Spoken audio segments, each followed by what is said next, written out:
әріптестер, өздеріңіз білетіндей 6 октябрьден бастап біз талап шеберлік оқу орталығында білімімізді жетілдіріп келдік.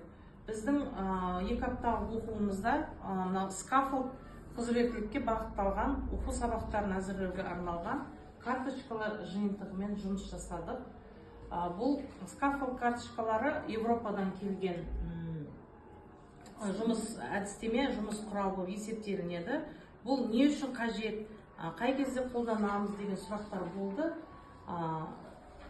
Айта кететін болсақ, скаффолд карточкалары бұл негізі оқытушыға көмекші құрал болып есептелінеді. Егер де біз осы карточкаларды сабағымызда үнемі сабақ жоспарлауда қолданатын болсақ, бізге бұл көмекші құрал ретінде пайдалана аламыз.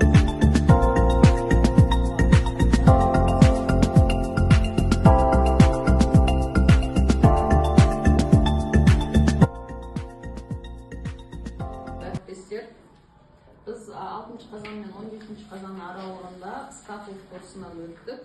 Сол скаффолд курсында өткен посткурсовой әдісімізді жалғастырмақпыз. Біз оның ішінде не өттік?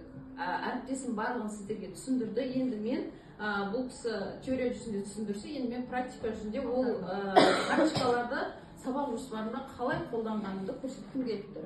Міне мен мына жерде өзімнің өтіп жүрген әдебиет сабағынан Айгүл Кемелбаеваның шашта әңгімесін алдым. Бұл жерде міне жаңа кісі айтып тұр ғой, аудиторияны анықтап аламыз, кімге сабақ береміз, оның бәрін анықтап аламыз, содан кейін барып қандай карточканы қолдансам болады. Яғни мен сабағымда қандай карточканы қолдансам болады. Мен бұл жерде ең бірінші тапсырмама мына карточканы қолдандым. Сіздердің алдарыңызда да ол карточка бар.